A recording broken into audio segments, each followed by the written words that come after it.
Kadang kalau saya mikir, sebetulnya saya tutup usaha ini, terus saya cuma jadi dosen, ataupun saya cuma ikut suami gitu. Itu ya nggak apa-apa loh, cuman ya karena mikirin, ada part of mikirin karyawan juga itu tadi. Gitu. Jadi semakin banyak yang kita bantu, ataupun kita, apa ya, yang dalam tanda kutip mungkin mendapatkan nafkah dari usaha ini gitu. Jadi ada rasa di mana kita pengen berkembang juga, pengen memberikan yang terbaik juga untuk mereka. Sejak 2014 itu sudah mulai jualan waktu itu, dan waktu udah BPOM itu 2016 kita terus bikin PT. Nama PT-nya PT Mau Usaha Pasti Sukses. Ya, kan ucapan adalah doa. Jadi siapapun yang mau berusaha pasti akan mendapatkan hasil yang memuaskan juga. Karena opportunity ya, jadi di 2014 kan ditawarin sama teman untuk masarin produknya, ya produk kosmetiknya itu, terus dan luar biasa booming. Di 2014 kita waktu itu masih apa ya, belum sebanyak sekarang ini kompetitornya. Di 2014 terus di 2016 bikin PT, lalu berbagai produk lainnya masuk. Bisa dibilang blessing in disguise juga. Jadi dari karena waktu itu masih nunggu BPOM dari produknya, jadi kita pelan-pelan memperkenalkan diri atau membuka diri pada brand-brand lain juga. Gitu. Karena juga diperkenalkan dari pabrik, beberapa brand juga yang hasil produksinya dari pabrik tersebut. Jadi saat di awal kendalanya mungkin ya karena masih belum ada tim. Ya kan, dulu kan timnya mulai dari 1, 2, 3, terus masih di rumah juga, jadi benar-benar exactly di dalam rumah. Terus setelah itu, setelah timnya berkembang, baru kita pindah ke garasi depan rumah. Jadi dari dalam rumah ke depan rumah, terus dari depan rumah ke rumah sebelah, jadi sewa rumah sebelah. Terus dari sewa rumah sebelah, terus baru pindah ke ruko. Hambatannya sih waktu itu ya perizinan ya, BPOM itu yang pertama di awal. Ternyata kita juga baru tahu ada beberapa produk yang misalnya harus BPOM, nggak bisa dengan PIRT saja. Mungkin edukasi masyarakat juga belum terlalu seperti sekarang ini, yang mana harus gencar BPOM. Jadi kendalanya yaitu nunggu BPOM, terus kemudian harus berhenti selama beberapa saat. Itu kan pada waktu itu sudah ada pegawai, jadi harus tetap menggaji pegawai itu gimana. Itu sih di awalnya seperti itu. Kalau cara mengelola waktu ya berarti itu saya selalu punya agenda.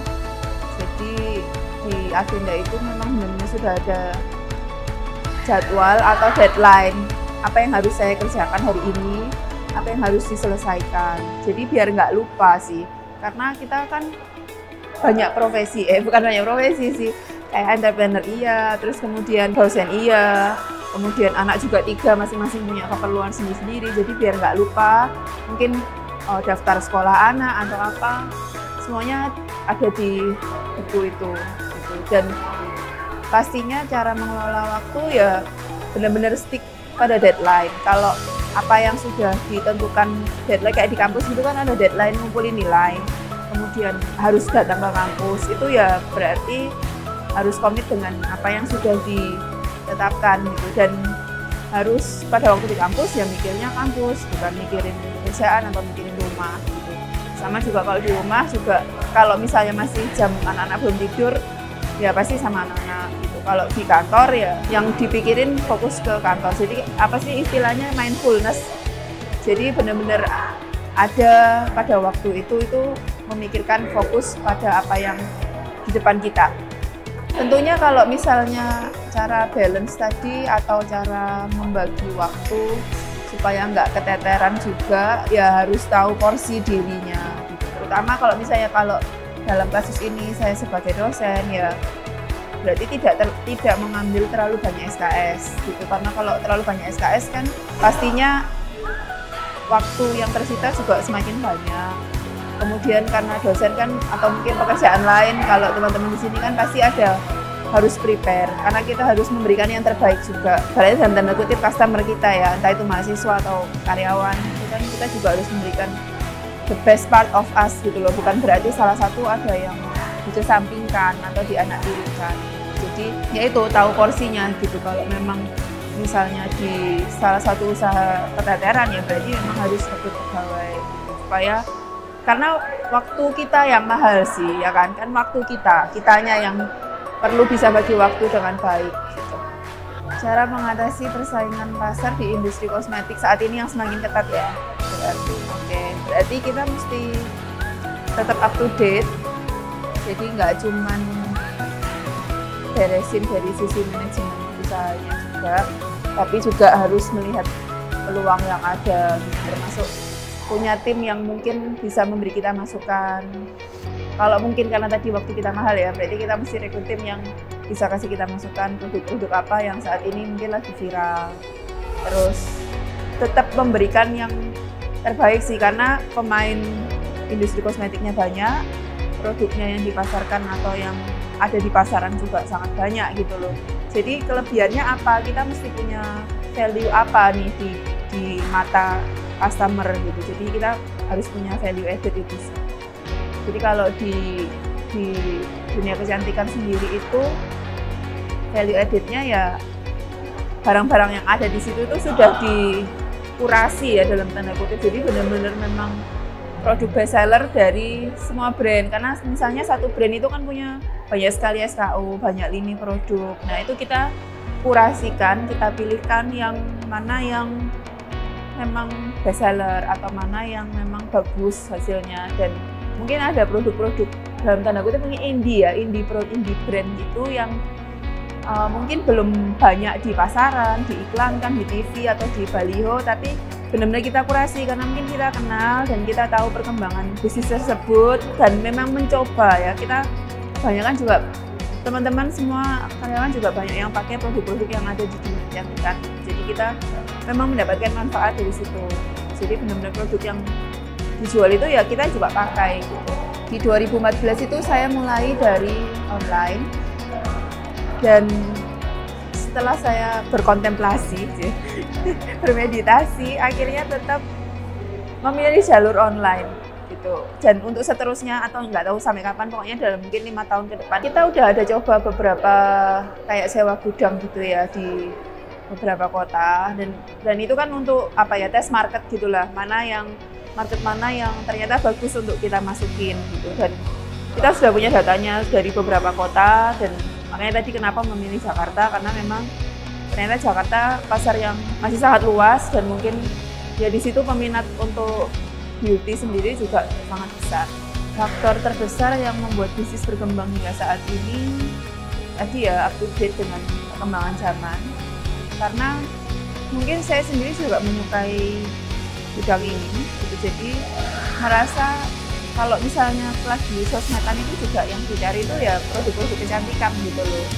Terus ya kita cari teman yang survive juga, yang sama-sama beauty branding juga gitu. Jadi yang kita obrolin ya gimana PO berapa kemarin di pabrik gitu. Terus atau mungkin gimana caranya biar FYP gitu di TikTok. Jadi benar-benar mungkin network juga berpengaruh, terus juga dari diri sendiri sama dari tim gitu. Jadi memilih tim yang tepat juga berpengaruh. Tentunya pasti berbeda ya mengelola 2 orang sama 20 orang gitu. Jadi ya memang karena kita step by step, jadi nggak terasa terlalu, maksudnya langsung kaget punya 20 karyawan gitu atau berapa puluh atau berapa belas gitu, karena memang ya by the time going sih kita nambah karyawan. Dan jadi cara membuat karyawan nyaman sama target mungkin ya, cara mengorganisir mereka itu masing-masing sudah punya job-desk yang jelas. Jadi dia tahu apa yang harus dikerjakan. Jadi targetnya juga ada. Jadi targetnya untuk masing-masing marketplace misalnya, atau komplain kemana, atau kalau ada komplain alurnya bagaimana, itu juga sudah jelas gitu. Terus saya juga untuk key person yang benar-benar saya rasa bagus ataupun merupakan orang yang berpengaruh di usaha ini, selalu saya perhatikan gitu. Jadi kayak apa yang menjadi problem sehari-hari mereka, itu juga maksudnya saya selalu ada dalam pelan-pelan. Karena mungkin cewek ya, jadi seperti kan kalau cewek dibilangnya leadership-nya nurturing atau lebih ke ya seperti itu tadi ya, melayani atau pas kayak itu kan mengayomi gitu. Jadi tipe kepemimpinan saya tuh yang seperti itu. Jadi untuk orang-orang yang memang mungkin sudah tahunan gitu, saya tahu misalnya lagi ada masalah apa, terus sebisa mungkin juga kita bantu gitu. Yang pertama karena memang saya suka perawatan, jadi dari sejak mungkin remaja kali ya. Sejak remaja itu kalau diajak sama orang tua ke supermarket itu belinya ya kayak perawatan gitulah, bukan beli mainan gitu, tapi memang beli kayak nggak tahu, pokoknya sampai waktu itu mama saya itu sudah ngomong, ya ampun kamu ini kok sudah ngerti barang-barang kayak gini gitu. Jadi memang dari remaja itu udah itu. Terus waktu kuliah pun juga selalu kayak mengadakan waktu untuk ke salon gitu. Jadi memang suka mempelajari produk-produk kecantikan sih gitu. Dan waktu udah seperti sekarang ini jadi lebih mudah untuk mengenal produk gitu. Kalau dibandingkan misalnya mungkin ada juga leader atau mungkin pemimpinan usaha di bidang kosmetik ini yang cowok ya. Saya juga tahu ada beberapa yang cowok, cuman mungkin kayaknya kalau cewek itu lebih berpengalaman menggunakan produknya, terus tahu mungkin ingredients-nya dan ya merasa ini memang dunia saya gitu, dunia cewek itu. Kalau secara emosional memang jadi kayak apa ya, memang hobi itu tadi yang pertama, passion di kecantikan, memang suka. Terus yang kedua tadi seperti saya bilang dari karyawan tadi ya, jadi mereka yang udah deket hubungannya dengan saya, yang memang di person, saya selalu berusaha untuk memenuhi kebutuhannya gitu. Jadi mungkin mau nikah atau mungkin ada keluarganya yang kesusahan gitu, dimana saya bisa menjadi tadi pengayom itu sih. Jadi secara emosional tuh ya, karena kadang kalau saya mikir sebagai pengusaha itu kan berat juga mikirin karyawan yang mungkin bergantung sama kita ya kan. Nah, itu yang membuat saya untuk tidak menyerah sih. Jadi kadang kalau saya mikir sebetulnya saya tutup usaha ini terus saya cuma jadi dosen ataupun saya cuma ikut suami gitu, itu ya nggak apa-apa loh. Cuman ya karena mikirin, ada part of mikirin karyawan juga itu tadi. Jadi semakin banyak yang kita bantu ataupun kita apa ya, dalam tanda kutip mungkin mendapatkan nafkah dari usaha ini gitu. Jadi ada rasa di mana kita pengen berkembang juga, pengen memberikan yang terbaik juga untuk mereka. Leadership cewek ya, nggak ada benarnya juga. Cuman gini, karena kalau sisi kepemimpinan kan punya style masing-masing. Mungkin ada yang karismatik atau yang dominan banget kayak Hitler gitu, boleh telat 1 menit atau apa gitu. Nah kalau yang cewek itu lebih, menurut saya sih lebih humanis. Jadi menganggap kalau karyawannya itu ya seperti keluarga sih. Jadi tadi itu ya, walaupun ada sisi yang bisa tetap menjadi peraturan ya, kayak seperti mungkin kedisiplinan dan target dan lain-lain, tapi tetap dari sisi ya namanya cewek tadi itu lebih humanis, yaitu menurut saya lebih bisa mendapatkan hati karyawan. Jadi kalau kadang-kadang saya baca di ucapan ulang tahun itu loh, itu ada yang bilang merasa saya seperti ibunya gitu, terus merasa di kantor itu seperti keluarga kedua. Ya itu memang yang saya harapkan, despite of kita tetap harus profesional juga gitu loh. Kalau memang misalnya ada yang salah ya pasti saya juga tegur gitu. Ini ada ceritanya. Saya kan 3 bersaudara, saya anak ketiga ya, punya kakak cewek, cowok, saya yang paling kecil. Dari kecil itu kayak udah selalu diingatkan sama orang tua bahwa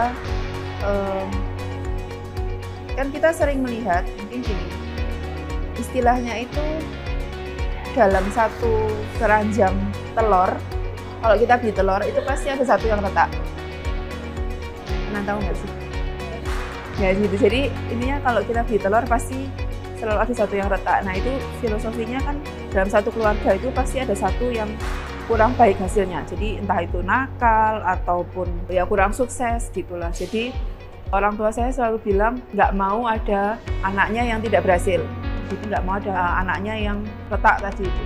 Jadi karena saya paling kecil, jadi saya juga merasa terbeban karena kakak saya yang pertama itu juga sekolahnya itu juga udah berprestasi, terus kerjanya juga udah karir gitulah. Terus yang kedua juga udah jadi direktur gitu kan, berarti tinggal di saya. Jadi saya sendiri merasa nggak boleh jadi nobody gitu loh, nggak boleh jadi yang retak tadi itu gitu. Karena saya juga melihat keluarga-keluarga lain itu selalu memang benar ada satu anaknya yang mungkin nggak sukses, nggak kerja, atau nggak kuliah lah, yang nakal apa gitu kan. Kita bertiga selalu berusaha untuk menjadi yang tidak mengecewakan orang tua itu tadi. Jadi nggak ingin jadi yang retak. Jadi harus ya, memang kita harus dibilang juga kita itu anak Raja Wali, bukan anak ayam gitu. Jadi ya harus berpikir seperti layaknya Raja Wali yang terbang, bukan seperti ayam yang berpikir kalau dia nggak bisa terbang. Jadi ya memang kita harus percaya kalau kita dilahirkan untuk menjadi seseorang yang besar.